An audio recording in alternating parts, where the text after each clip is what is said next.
Assalamualaikum warahmatullahi wabarakatuh.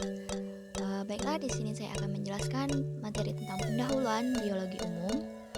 Sebelum memasuki ke materi, ada baiknya saya memperkenalkan diri. Perkenalkan, nama saya Hilda Ariski dengan NIM 2014080016 dan dosen pengampu saya yaitu Dr. Milyasari SPD MSI. 1. Kedudukan biologi dan hubungan dengan cabang ilmu yang lain dalam IPA. Biologi merupakan salah satu cabang ilmu dari ilmu pengetahuan alam atau yang bisa kita singkat dengan IPA. Selain itu, biologi juga berkaitan erat dengan ilmu sosial dan membentuk ilmu-ilmu baru yang salah satu contohnya adalah psikologi dan biografi. Bidang yang tergolong biologi terapan misalnya kedokteran, pertanian, perikanan, kesehatan, farmasi, dan bioteknologi. Biologi dengan fisika. Fisika dan biologi merupakan dua dari sekian banyak ilmu pengetahuan alam yang ada. Sebagian contoh, penggunaan radiasi gamma dan emisi positron sebagai penghambat sel kanker dan pelacak bagian tubuh yang digerogoti kanker. Penyatuan antara keduanya memberikan sebuah cabang ilmu baru yang memperkaya khazanah ilmu pengetahuan alam. Biologi dengan kimia. Biologi dan kimia jelas memiliki keterkaitan yang erat. Buktinya ada ilmu yang bernama biokimia. Salah satu contoh hubungan kimia dengan biologi adalah biologi mempelajari tentang fotosintesis, sedangkan fotosintesis dapat terjadi jika ada zat-zat kimia yang diperlukan, misalnya klorofil, karbon dioksida, dan air. Matematika dan biologi sama-sama memakai logika dan analisa perhitungan secara sistematis. 2. Ciri-ciri organisme hidup dan benda tak hidup. Benda hidup. Benda hidup adalah benda yang bernyawa yang dikenal dengan makhluk hidup. Contoh benda hidup yaitu hewan, tumbuhan, manusia. Adapun ciri-cirinya yaitu dapat bergerak, membutuhkan makan dan minum, peka terhadap rangsangan, dapat bernapas, tumbuh dan berkembang, mengeluarkan zat sisa, beradaptasi, memiliki nyawa atau bernyawa, regulasi, serta melakukan respirasi. Benda tak hidup. Benda mati adalah benda yang tidak memiliki nyawa. Benda mati dapat dibagi menjadi 3 berdasarkan wujudnya, seperti padat, cair, dan gas. Masing-masing wujudnya benda mati memiliki ciri sebagai berikut. Tidak dapat bergerak, tidak membutuhkan makan dan minum, tidak dapat bernapas, tidak dapat tumbuh dan berkembang, tidak dapat mengeluarkan zat sisa, tidak dapat beradaptasi, tidak dapat memiliki nyawa, tidak dapat melakukan respirasi, dan tidak dapat melakukan metabolisme.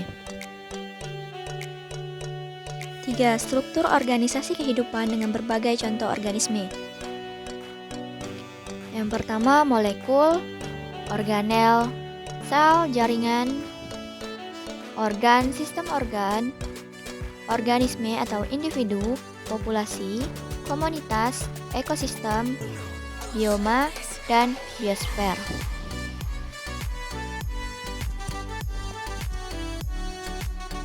4. Contoh keragaman makhluk hidup.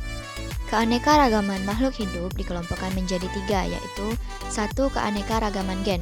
Keanekaragaman tingkat gen adalah variasi susunan gen pada suatu spesies atau jenis, di mana keanekaragaman gen dalam satu spesies makhluk hidup yang menimbulkan variasi disebut varietas.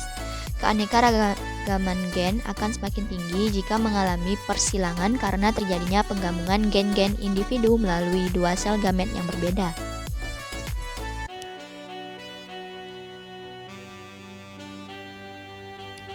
Yang kedua, keanekaragaman tingkat jenis. Keanekaragaman tingkat jenis merupakan variasi yang terdapat pada makhluk hidup atau antar spesies dari satu famili. Yang ketiga, keanekaragaman tingkat ekosistem. Ekosistem terdiri dari 2 komponen, yaitu komponen biotik dan antibiotik. Faktor biotik maupun faktor abiotik ini sangat beragam. Oleh sebab itu, ekosistem yang tersusun atas 2 faktor tersebut pun memiliki perbedaan antara ekosistem satu dengan ekosistem yang lainnya.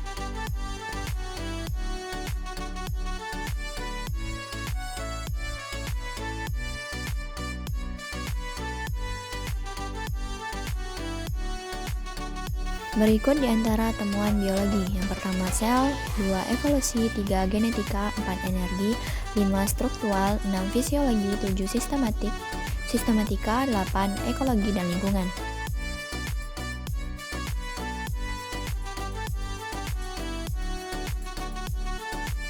Berikut di antara temuan biologi. Yang pertama sel, 2 evolusi, 3 genetika, 4 energi, 5 struktural, 6 fisiologi, 7 sistematika, 8 ekologi dan lingkungan.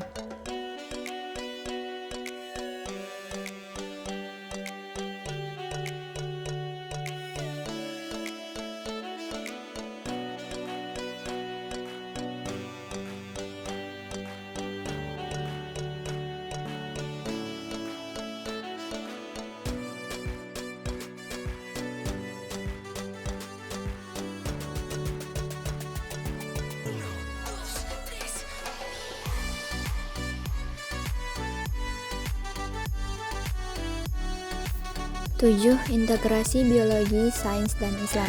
Antara sains dan agama, ilmu sains tergolong dalam kumpulan sains terapan yang dikaitkan dengan teori, dan dasar untuk menciptakan suatu hasil adalah sesuatu yang dapat memberi manfaat kepada manusia.